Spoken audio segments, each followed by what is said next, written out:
Soy David Cot, presentador de la historia de España, y este es el episodio 26, llamado Abderramán I, el halcón de Al-Ándalus. En este episodio te hablaré de la vida de un superviviente nato, el príncipe omeya Abderramán, que fundó el Emirato de Córdoba y sentó las bases para el Estado omeya independiente en Al-Ándalus. Suscríbete en YouTube y podcast a la historia de España, presentada por David Cot. La epopeya de Abderramán ibn Muawiyah.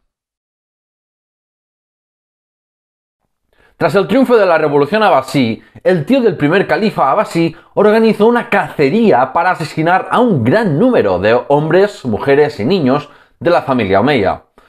Pero hubo quienes lograron sobrevivir. Uno de los supervivientes fue Abderramán ibn Muawiyah, nieto del califa Hisham ibn Abdalmalik, de unos 20 años de edad, y que los cronistas describen como alto y delgado, rubio y tuerto de un ojo. Según el cronista Ibn Hayyan, el omeya estaba escondido con su hijo Sulaimán, de 4 años, y un hermano menor, en una aldea en torno al río Éufrates, cuando de repente vieron que se estaba montando un pollo fuera de su tienda porque estaban llegando las banderas negras de los abasíes. Cogió apresuradamente unas monedas y su liberto bizantino Bat encontró un guía para cruzar el Éufrates, pero este guía resultó ser un espía abasí y al cabo de unos minutos ya tenían la caballería abasí persiguiéndolos. Abderramán cogió a su hijo y se puso a nadar como un loco, pero su hermano menor vio cómo le fallaban las fuerzas y volvió a la orilla del río con las falsas promesas de los soldados abasíes que prometían que no les harían nada. Pero los soldados decapitaron a su hermano de 13 años y Abderramán, junto a su hijo y liberto, tuvieron que seguir corriendo sin parar al otro lado de la orilla. Permaneció unos días en Egipto hasta que se enteró que el califa Al-Safá había ordenado al gobernador de Egipto que buscase a los omeyas escondidos. Entonces tuvo que desplazarse hacia una ciudad de Libia, donde mantuvo un perfil bajo hasta que se calmó la búsqueda y pudo dirigirse a Ifriqiya, actual Túnez, provincia gobernada por Abderramán ibn Habib, del linaje de los firíes. El príncipe huido llegó hasta Kairouán y encontró acomodo entre una familia de maulas de su bisabuelo. Pero si bien el gobernador de Ifriqiya había favorecido la llegada de omeyas para desafiar a los abasíes y reafirmar su independencia, cambió pronto de actitud al ver los peligros que representaban para su propia legitimidad tener los omeyas ahí. Según una crónica anónima, soldados de Ibn Habib encontraron su escondite, pero la esposa bereber del hombre que le dio cobijo puso a Abderramán debajo de sus faldas y se puso a llorar cuando entraron los soldados a la fuerza. Y como estos temían que su marido pensase que le habían hecho algo, se largaron. Es por estas aventuras y el cómo logró sobrevivir numerosas revueltas y conspiraciones como emir de Al-Ándalus que Abderramán se ganó apodos como el inmigrado o emigrado según se traduzca, el halcón de Al-Ándalus o el halcón de los Quraysh, sobrenombre que le dio el mismísimo califa Al-Mansur según los cronistas. Más tarde abandonó la casa y el refugiado omeya se dirigió hacia la tierra natal de su madre, quizás ya su objetivo inicial desde que empezó su viaje hacia el oeste. Sus tíos maternos de la confederación tribal bereber de los Nafza lo hospedaron cerca de la ciudad costera de Nekor, en el Rif marroquí. Y para entonces, Abderramán había pasado 5 años vagando por el occidente musulmán en condiciones muy míseras e inciertas, estando varias veces a punto de ser capturado o asesinado por agentes abasíes o de los firíes de Ifriqiya. Si pretendía establecer un poder independiente en el Magreb, no logró suficientes apoyos, y si ni siquiera en tierra de su madre podía conseguirlo, ¿dónde más le quedaba para ir? Fue entonces cuando le llegaron noticias del lugar más occidental del mundo islámico, Al-Ándalus, y al saber de las dificultades políticas que se vivían ahí, pensó que tenía una oportunidad para hacerse con el poder. Su siempre fiel liberto Bat cruzó el mar Alborán en el 754 y contactó con 2 jefes y clientes omeyas del Yund de Damasco, establecido en Elvira, Granada, para tantear así su lealtad.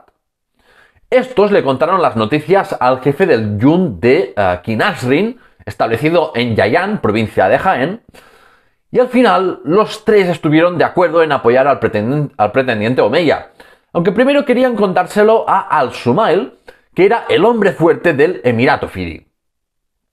En el episodio 25, en la caída del califato omeya, ya vimos cómo estos clientes omeyas participaron en la expedición de socorro del general Al-Sumail en Zaragoza y sondearon su apoyo, sin que Al-Sumail se comprometiese a nada y como mucho, pues según otros cronistas, se comprometió a convencer al emir Yusuf al-Fihri de acoger al omeya y darle la mano de su hija. Pero claro, al ver que las cosas no avanzaban a su favor, en agosto del año 755, Abderramán desembarcó en la playa de Burriana, en la ciudad malagueña de Nerja.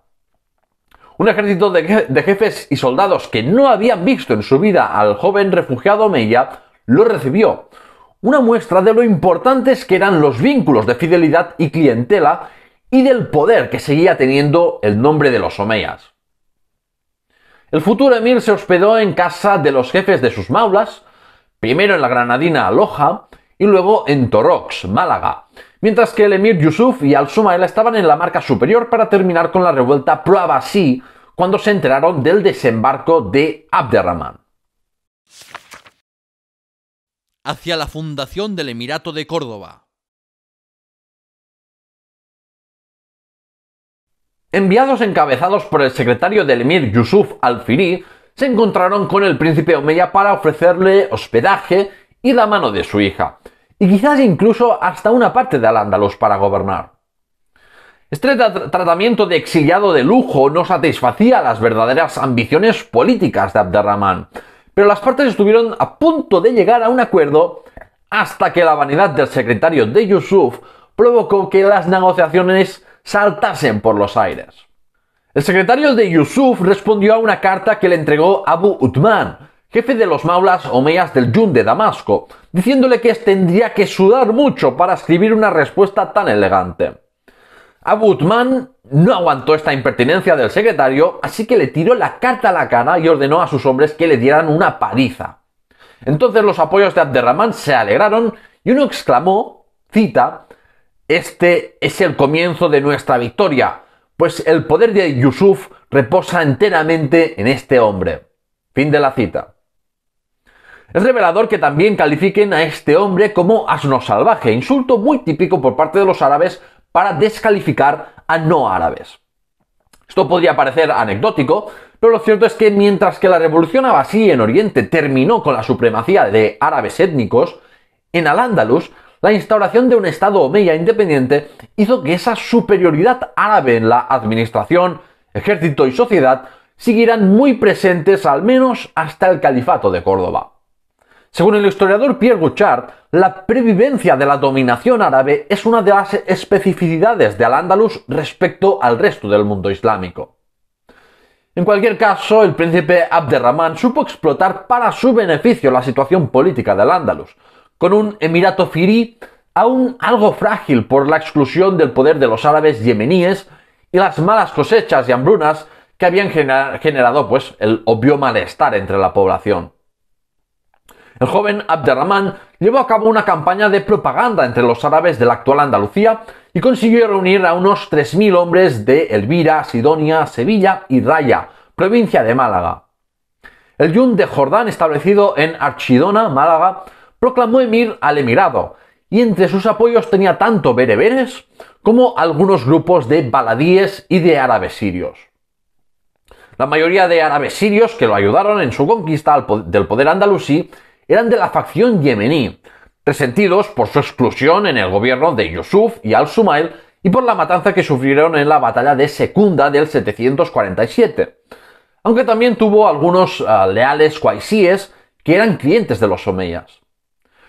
Fue después de la toma del poder que Abderramán se apoyó, tanto en grupos yemeníes como qaisíes, y sobre todo en sus clientes y miembros del clan omeya. Y eso permitió que con el tiempo se eliminase en buena medida el conflicto qaisí-yemení. Los clientes o mawali de los omeyas constituían un grupo de unos 500 hombres integrados en los yuns de Damasco y Qinasrin, algunos de ellos libertos no árabes, pero arabizados, y otros eran árabes de linajes destacados, como era el caso de dos nietos de Mughith al-Rumi, conquistador de Córdoba. Gracias a su lealtad en el momento más difícil para los omeyas, de estos hombres surgieron linajes que formaron el núcleo duro de apoyo a la dinastía omeya cordobesa durante todo el Emirato de Córdoba, acaparando la mayoría de cargos importantes. Los omeyas de Córdoba legitimaron su dinastía como preservadores de la ortodoxia islámica frente a las innovaciones orientales de Bagdad, y ese énfasis en la continuidad también se vio reflejado en el reducido círculo de poder omeya, que tuvo unos apellidos, digamos, muy repetidos en el tiempo. Abderramán escribió a algunas familias bereberes para solicitar su ayuda, y entre los apoyos bereberes que se le unieron tras su desembarco destacan los Banu al-Hali y los Banu Ilyas, estos últimos llegados con el conquistador Tariq ibn Ziyad y establecidos en Sidonia. Por su parte, los Banu al-Hali habían sido clientes del califa Yazid II y se habían establecido en Takuruna, es decir, la sierra de Ronda.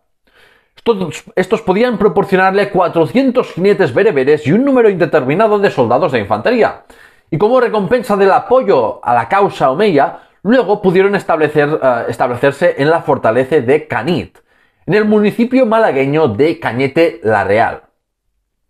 Mientras tanto, Yusuf al-Firi lanzó ya algunos ataques a los partidarios omeyas, pero sin lograr ninguna victoria.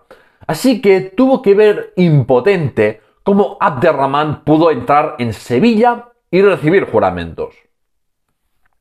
Que Sevilla hubiera recibido con los brazos abiertos al príncipe omeya ya fue demasiado. Y entonces el emir Yusuf no tuvo otra opción que salir a por todas.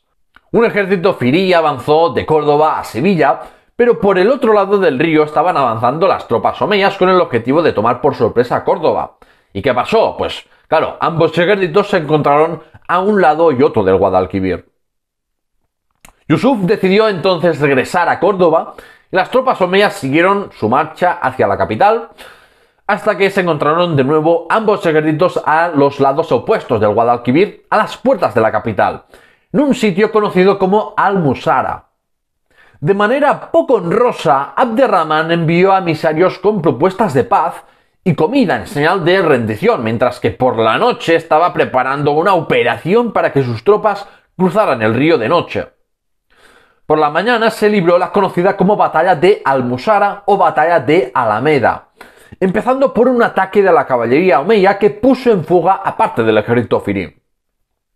Abderramán no tenía ninguna bandera, por lo que tuvo que improvisar una con un turbante verde y una lanza que luego se convirtieron en un símbolo de los omeyas de Córdoba. Se produjo un combate singular y como los yemeníes temían que el pretendiente omeya huyera con su caballo si perdían, cambió el caballo por una mula y las tropas se calmaron. La caballería e infantería omeya cargó de nuevo tras esta batalla singular. Yusuf y Al-Sumail perdieron cada uno un hijo y tuvieron que huir resignados, mientras que los omeyas capturaron un buen botín y sus tropas yemeníes celebraban la venganza de la derrota en Secunda.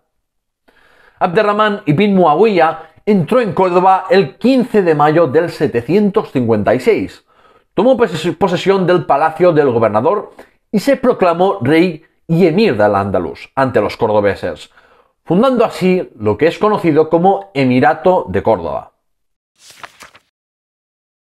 Al-Ándalus, una tierra en rebeldía. El poder de Abderramán I era aún muy frágil cuando se hizo con Córdoba, y solo el haber disfrutado de un largo reinado de 32 años permitió que se consolidara la dinastía omeya en Al-Ándalus, lejos del oriente gobernado por sus enemigos los abasíes. Como emir, tuvo que crear un reino cohesionado, hacer reconocer su autoridad frente a las autoridades locales árabes, bereberes e indígenas, y establecer una burocracia o, por ejemplo, también construir nuevas infraestructuras y mezquitas. Se apoyó en su núcleo duro de maulas y en un ejército compuesto en buena medida por bereberes. Con estos apoyos, el nuevo emir pudo reprimir los múltiples desafíos a su autoridad, que terminaron todos en fracaso por su falta de coordinación. Hay que destacar que en las revueltas los protagonistas siempre son árabes o bereberes, mientras que hay un silencio absoluto sobre una población hispanogoda que permaneció muy pasiva ante los acontecimientos políticos, seguramente porque había perdido ya el oficio de las armas. Podemos distinguir tres tipos de revueltas durante el reinado de Abderramán I. El primer tipo eran revueltas por el poder emiral, realizadas sobre todo por el antiguo gobernador Yusuf al-Firi y sus familiares y partidarios.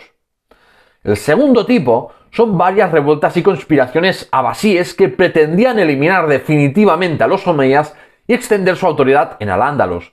Pero tras varios intentos fallidos, los califas de Bagdad abandonaron sus pretensiones después de la muerte de Abderramán.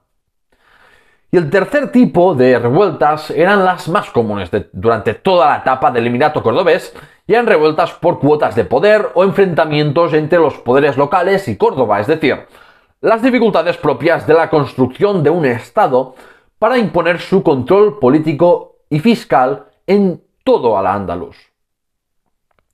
El problema más inmediato al que tuvo que enfrentarse el nuevo emir era darle el golpe definitivo a Yusuf y al-Sumail.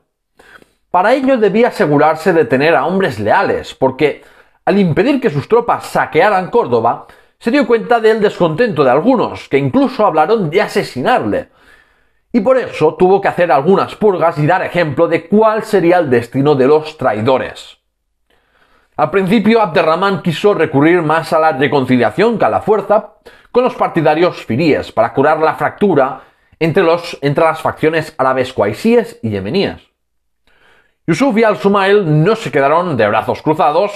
Yusuf fue a Toledo para levantar un ejército y al-Sumail fue a Jaén para reclutar tropas del ejército de Kinasrin que no se habían unido al omeya.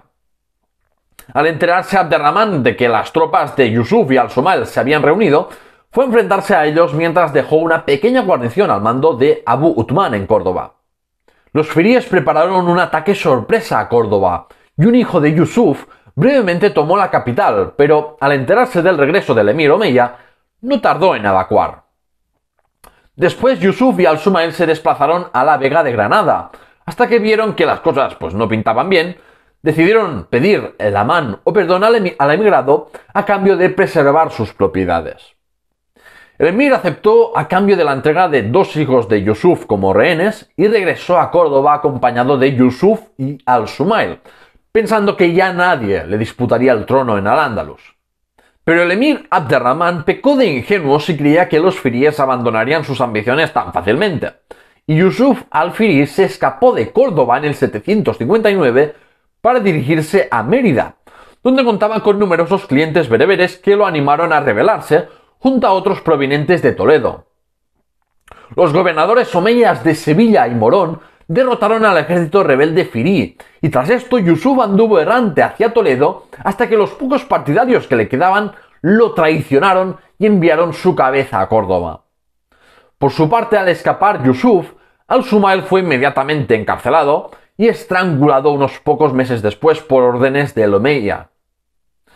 Esta tradición de la amnistía dada a Yusuf cambió la actitud conciliadora del primer emir omeya para siempre, y a partir de entonces mostró una actitud mucho más decidida e implacable contra cualquier desafío a su autoridad y hizo que cortasen muchas cabezas. Los hijos de Yusuf y parientes del linaje de los firíes siguieron intentando derrocar al omeya, siempre con la lealtad de bereberes del centro y levante peninsular. Cuando Córdoba pasó a dominio omeya, Toledo seguía gobernada por un primo de Yusuf que no reconoció la autoridad omeya hasta que el mismo emir sitió la ciudad y llegó a un pacto en el 761. Este primo de Yusuf se rebeló nuevamente al año siguiente y eso le costó la vida a su hijo, que había sido enviado como rehén a Córdoba. Y finalmente en el año 764, un ejército encabezado por el maula Liberto Bat marchó sobre Toledo y una facción de árabes traicionaron al gobernador y entregaron a los cabecillas partidarios de los firíes para ser crucificados en la capital. El último levantamiento firí lo protagonizó el único hijo vivo de Yusuf, que organizó un levantamiento en Toledo en el año 785 con apoyos de la tribu bereber de los Nafza, la tribu de la madre del emir. Abderramán I marchó personalmente contra Toledo, el ejército emiral no tuvo problemas en aniquilar a buena parte de los soldados y el hijo de Yusuf murió. El primogénito del emir Sulaimán recibió entonces el honor de gobernar la antigua capital visigoda y evitar nuevas revueltas. En el 763, Abderramán tuvo que enfrentarse al primer intento abasí de destronarle.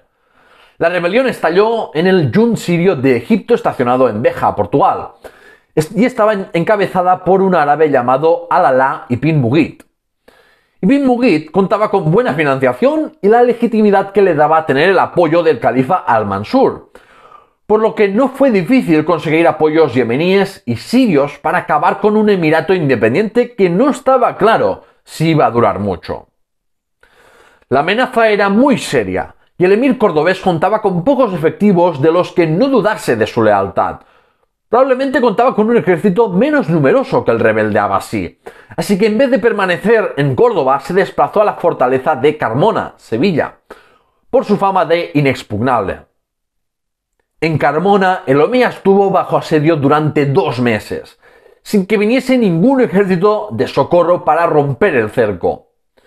Imagina por un momento lo desesperada que era la situación, con el mismísimo emir bajo asedio, el agua y comida que iban a menos, la moral que disminuía y el liderazgo que era cada vez más cuestionado. Por eso, Abderramán tuvo que tomar una acción arriesgada, tomar a sus 700 hombres más leales y abrir la puerta principal de la fortaleza en un ataque en que se jugó su puesto a todo o nada. Antes de eso hizo un fuego y quemó la vaina de las espadas de sus soldados y el emir exclamó, cita, «Salid conmigo contra esta multitud, para no volver jamás». Fin de la cita.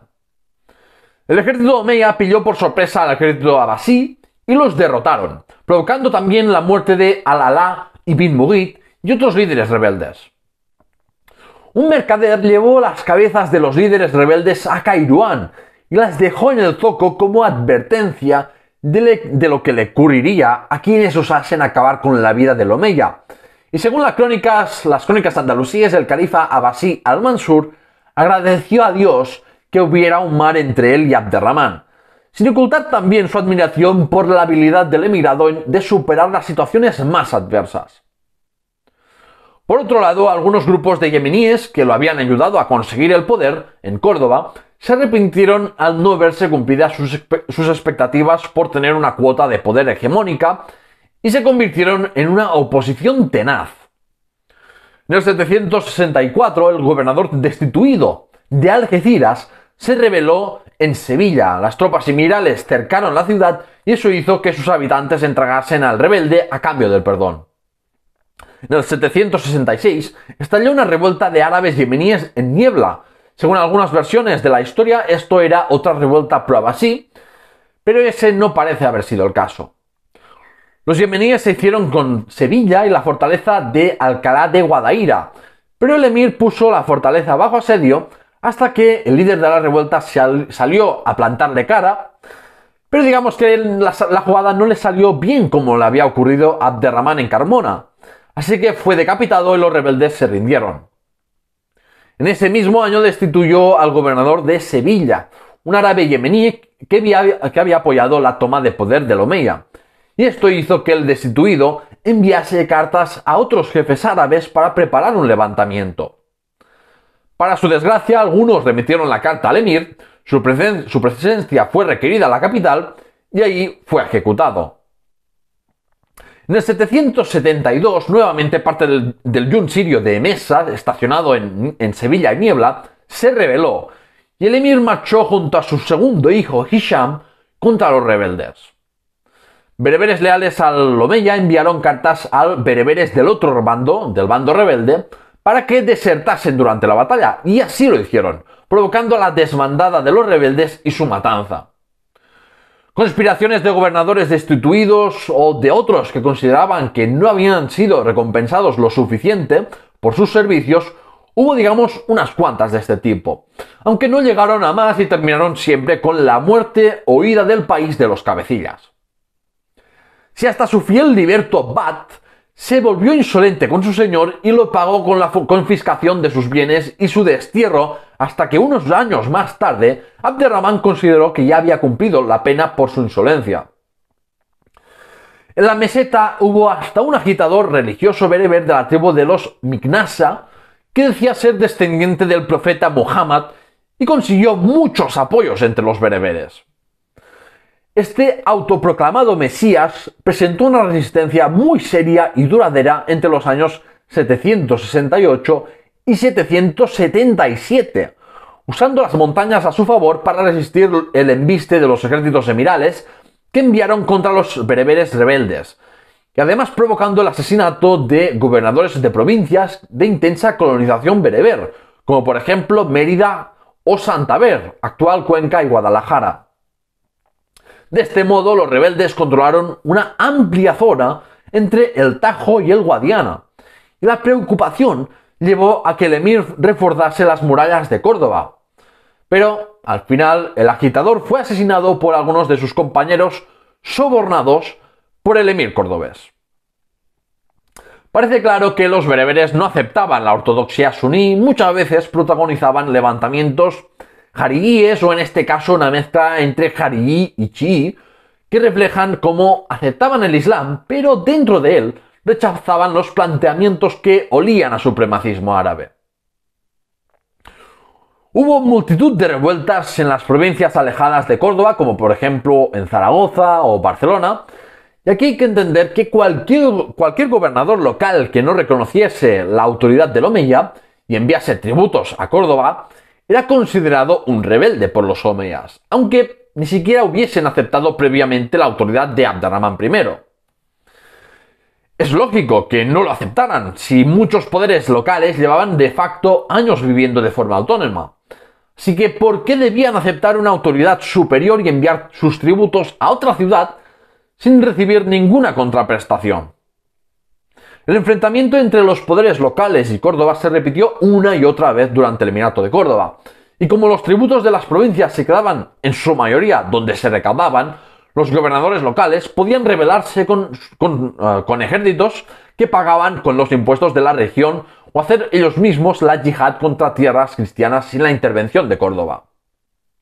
Por otro lado, en el año 776 o 777, llegaron desde Ifriquía barcos con soldados abasíes encabezados por el yerno de Yusuf al-Firi, apodado como al-Siglabi, el eslavo, por ser rubio y de ojos azules. El califa abasí lo envió para derrocar a los omeyas y a su llegada al-Siglabi se ganó el apoyo del gobernador de Zaragoza o, según otras versiones, el gobernador de Barcelona, pero pronto este se desdijo al ver que el eslavo tenía problemas para conseguir reclutar un gran ejército, ahora que el halcón de Al-Ándalus tenía su autoridad más consolidada que unos años atrás. Al-Siglabi marchó contra Zaragoza o Barcelona sin éxito, mientras el emir quemó sus barcos en Tutmir, Murcia, y Al-Siglabi se vio obligado a quedarse en el Levante peninsular hasta que Abderramán I puso precio a su cabeza y un bereber lo asesinó. Este sería el último intento abasí de derrocar a los omeyas en Al-Ándalus, y a nivel interno puede que supusiera el fin de la aplicación del Tratado de Tutmir, porque pocos años después el segundo emir de Córdoba, Hisham, nombró a un gobernador para la Cora o provincia de Tutmir. La política exterior de Abderramán I. Con la situación de guerra civil que vivió Al-Ándalus a partir del 740, ya vimos en el episodio 23, el Valiato de Al-Ándalus, que el dominio árabe sobre la Septimania quedó muy debilitado hasta que finalmente Narbona cayó en manos de los francos en la década del 750, sin que se pudieran mandar refuerzos desde Córdoba. El Emirato de Córdoba había perdido el gran aparato militar del califato omeya de Damasco, y eso se reflejó en su política exterior, porque suficientes problemas internos solían tener los emires omeyas como para preocuparse por los reinos cristianos que fueron surgiendo y expandiéndose, como expliqué en el episodio extra 13, Auge y declive de Al-Ándalus. Para no ser anacrónicos, desde el punto de vista islámico, y más en el siglo VIII, no existía un reino cristiano peninsular, porque los musulmanes habían conquistado toda la península ibérica y requerían tributos de todos los hispanos. Eso incluía el norte peninsular, donde habían predominado pactos de capitulación. Y de ahí las continuas razias contra los cristianos del periodo emiral. ¿Por qué? Porque era el único modo de forzar a los poderes cristianos de facto independientes para que pagasen los tributos que desde el punto de vista islámico debían a Córdoba. Las dificultades de Abderramán I de Córdoba por establecer su autoridad en las zonas de mayor presencia árabe y bereber hizo que no pudiese prestar atención al reino de Asturias. Parece que hubo alguna expedición durante el reinado de Fruela, a decir de las crónicas asturianas. El hijo de Alfonso I obtuvo victorias en Galicia y hasta ejecutó al gobernador de Morón, hijo del primo del emir. Y según las crónicas árabes, el ejército del emir dirigido por Bat consiguió tributos y rehenes del territorio alavés controlado en esa época por el reino de Asturias. Aún así, entre los años 768 y 788, no hay ninguna mención a conflictos entre los asturianos y cordobeses, en parte por la rebelión bereber que afectaba a la meseta y protegía la cordillera cantábrica de nuevas razias. En los años 781 y 782, el Maula Bat hizo campaña en Vasconia y La Rioja para someter sus poblaciones, recaudar la jizya o impuesto de captación de los cristianos y tomar rehenes. Las fuentes árabes ya empiezan a poner nombre a jefes regionales vascones que ya existían en época goda de manera anónima, como por ejemplo Galindo Velasco Tenes, padre de García Galíndez el Malo, futuro conde de Aragón, que sometió la comarca aragonesa de Sobrarbe al dominio nominal del emir al entregar rehenes y tributo. Pero el surgimiento del reino de Asturias o de poderes locales autónomos en los Pirineos o la cuenca del Duero no eran preocupantes para el Emirato de Córdoba, sino que a nivel de política exterior, la mayor preocupación era en relación al califato abasí y de parte del mundo cristiano el expansionismo del imperio carolingio que afectó también a los territorios andalusíes. Los gobernadores árabes de Barcelona y Gerona, Huesca y Zaragoza no reconocían la autoridad del Omeya y se acercaron en el 777 al monarca cristiano del momento, Carlomagno, para animarle a marchar sobre la península ibérica. El ejército franco pasó por Pamplona hasta llegar a Zaragoza, con la sorpresa de que se encontraron las puertas de la ciudad cerradas, y pusieron brevemente la ciudad bajo asedio hasta que las noticias de una rebelión en Sajonia desalentaron a Carlomagno a seguir con esta campaña. Las cosas se pusieron realmente feas cuando, en la retirada, vascones y musulmanes de la Marca Superior atacaron la retaguardia del ejército franco en la batalla de Roncesvalles. El primer contacto diplomático que conocemos entre Carlomagno y el soberano cordobés fue para liberar a un general del emir entregado como prisionero por los aliados musulmanes del rey Franco, y posteriormente tenemos noticias de que se acordó la paz entre ambas potencias. Solo en el 781, Abderramán I consiguió el reconocimiento de esa autoridad en la ciudad más importante de la Marca Superior. Pero el dominio omeya sobre las provincias más alejadas de Córdoba durante el Emirato siempre fue muy frágil. Tanto es así que al cabo de unos meses las tropas emirales tuvieron que volver a Zaragoza para tomarla por asedio con catapultas. Y esta vez el emir torturó al jefe rebelde antes de ejecutarlo, aunque cumplió su palabra de ser benévolo con su familia. Abderramán fue incapaz, por ejemplo, de evitar la conquista carolingia de Gerona o Urgel en el 785. Y es que entre su lejanía de la capital andalusí y la falta de colonos árabes y bereberes en esas regiones, hizo que las guarniciones musulmanas no fueran suficientes para evitar que dejasen de pertenecer al mundo islámico. Política interior y la familia omeya cordobesa. En clave interna y externa, Abderramán I no asumió el título de califa porque significaba aspirar a gobernar secular y religiosamente toda la umma musulmana, y eso en esos momentos pues no parecía muy realista. pero sí que proclamó su independencia política respecto a los abasíes de varias formas. Tras un año en el poder, ordenó que los sermones de los viernes se hiciesen en su nombre y se maldijese a los abasíes. El emir retomó la acuñación de moneda en el 763 tras haberse interrumpido en el año 749. Y quizás no sea casualidad que esto ocurriese tras derrotar el primer intento abasí de destronarle. Pero durante todo el Emirato de Córdoba solo se acuñaron dirhems de plata, porque la acuñación de monedas de oro era una prerrogativa del califa. Para consolidar su autoridad expropió casi todas las tierras de Artobás, el hijo de Bitiza, que había sido un hombre influyente durante el valiato de Al-Ándalus y que ahora veía que Abderramán I no toleraría que nadie le pudiese hacer sombra en su emirato en cuanto a riqueza. Este también era un paso necesario para consolidar un emirato islámico y deshacerse cada vez más de la influencia de la élite hispanogoda cristiana. El halcón de Al-Ándalus formó una guardia personal formada por esclavos ante las repetidas rebeliones de sectores heterogéneos de la sociedad andalusí. De esta forma creó nuevos lazos de clientela con esclavos más fieles y dependientes que, por ejemplo, los yun sirios o que los maulas, que lo ayudaron a tomar el poder y gozaban ya de una buena posición socioeconómica. Aún así, no parece que formase un ejército mameluco y todo parece haberse limitado a una pequeña guardia palatina.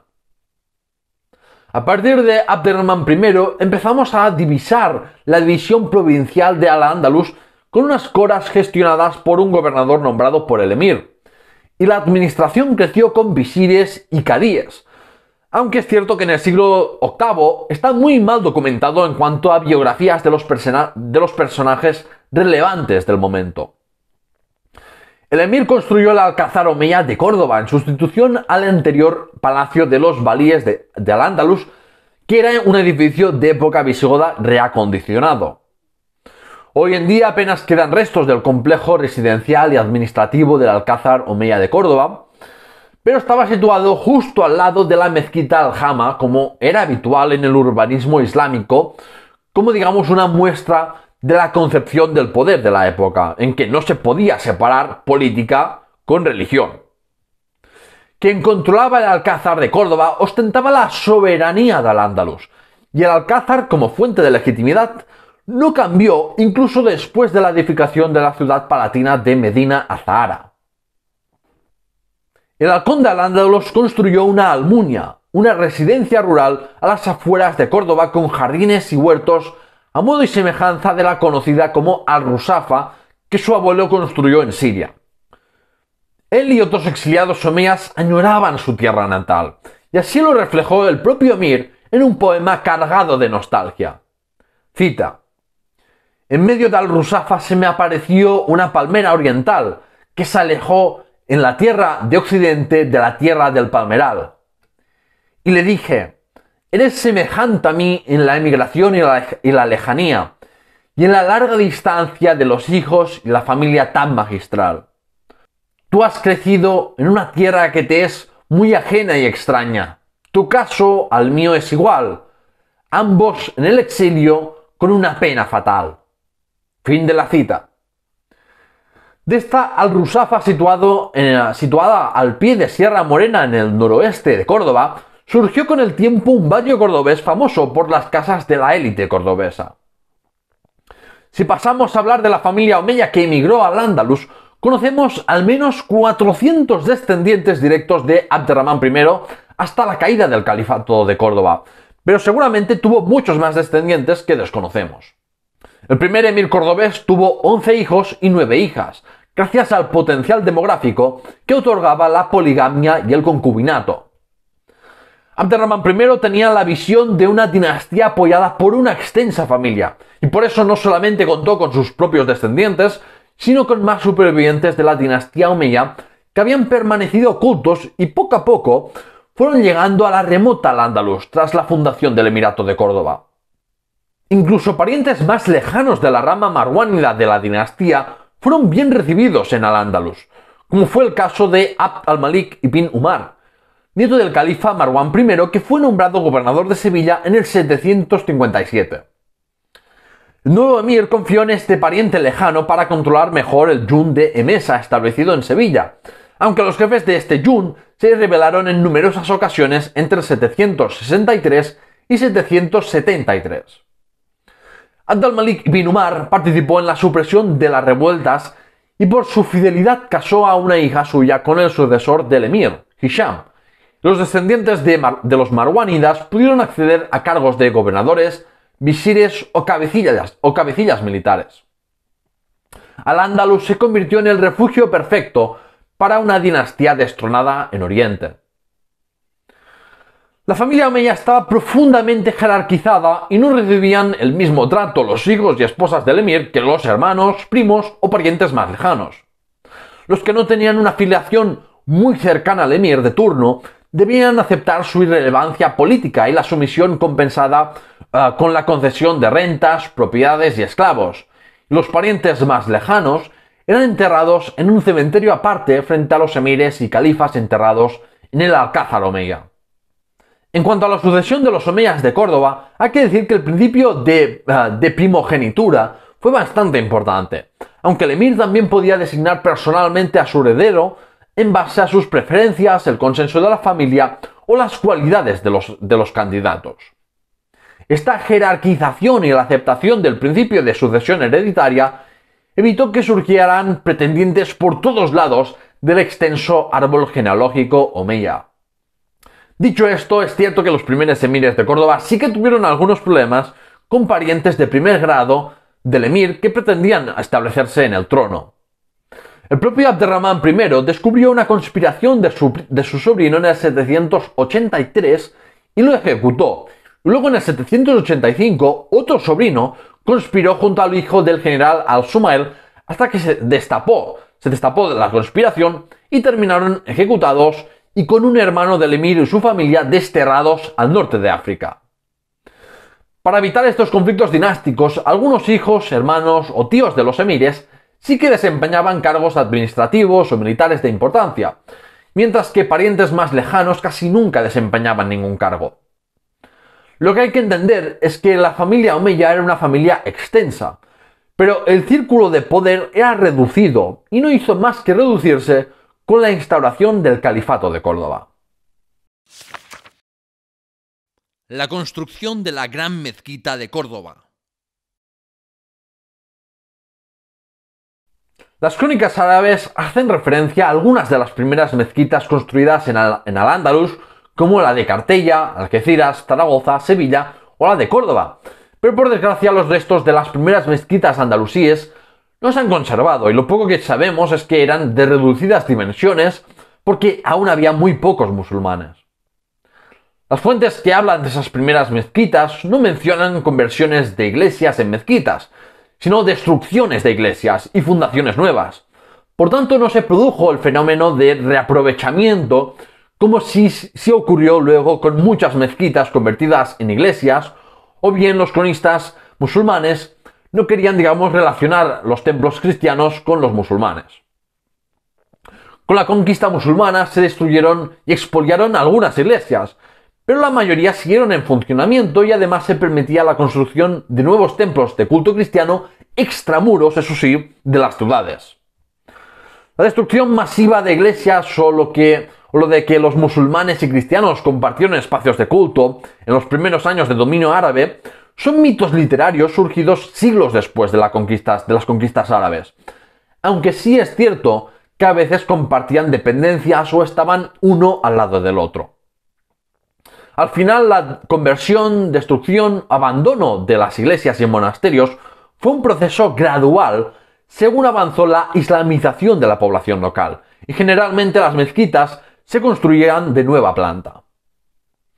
Ya he mencionado la construcción del Alcázar omeya o de Al-Rusafa, pero si Abderramán I es conocido por una obra arquitectónica, sin duda es por la Gran Mezquita de Córdoba, que empezó su construcción en el 785 sobre el trazado de los cimientos de la mezquita construida en época de los gobernadores.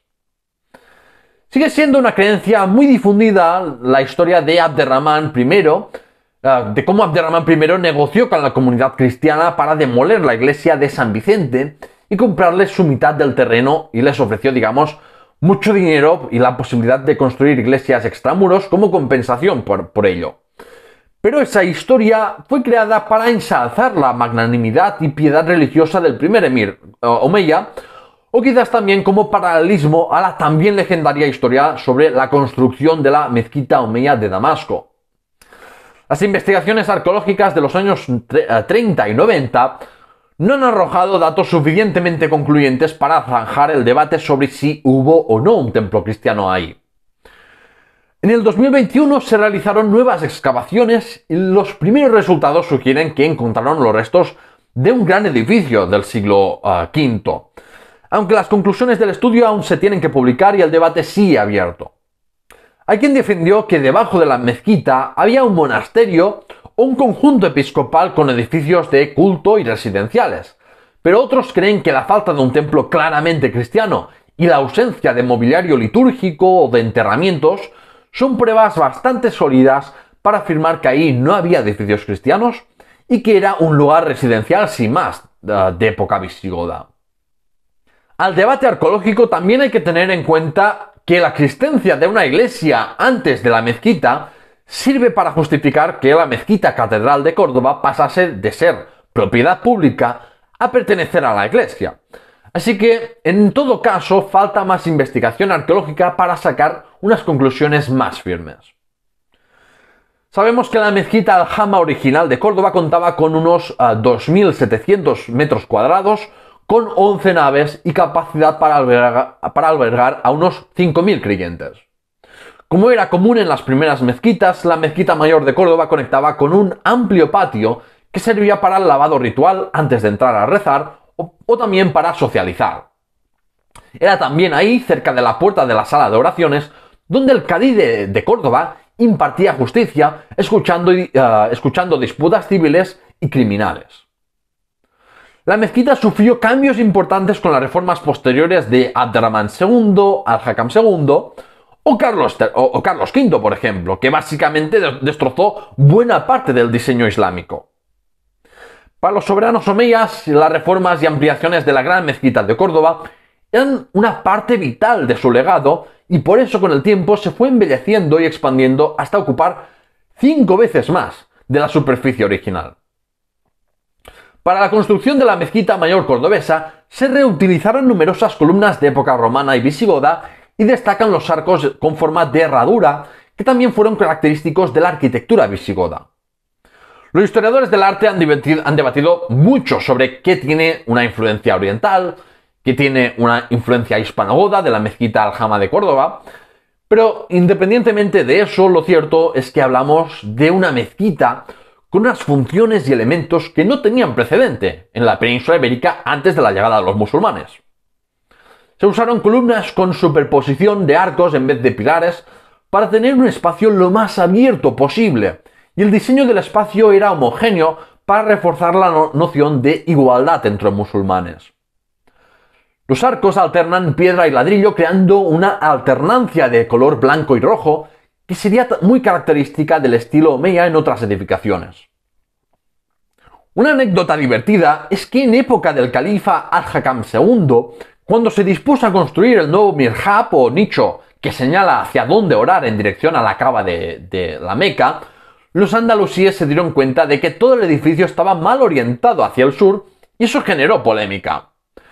Realmente esto no es algo exclusivo de la mezquita cordobesa, no es que la cagasen, porque también es algo que ocurre en multitud de otras mezquitas de Al-Ándalus, África o incluso de la propia Meca, porque inicialmente seguían la orientación hacia el sol que tiene la propia Kaaba, y fue después cuando se estandarizó que las mezquitas debían mirar hacia la Kaaba, no hacia el sol.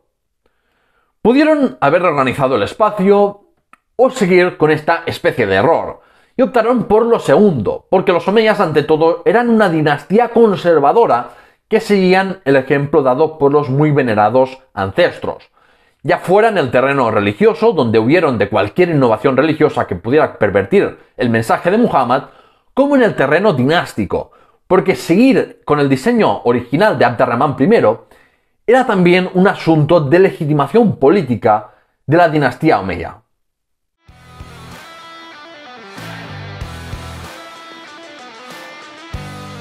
¡El veredicto! En el veredicto de hoy quiero destacar la astucia política de Abderramán I de Córdoba. Sin duda, este refugiado que estuvo años vagando por el oeste del mundo islámico no podría haber llegado donde llegó sin el prestigio del linaje al que pertenecía.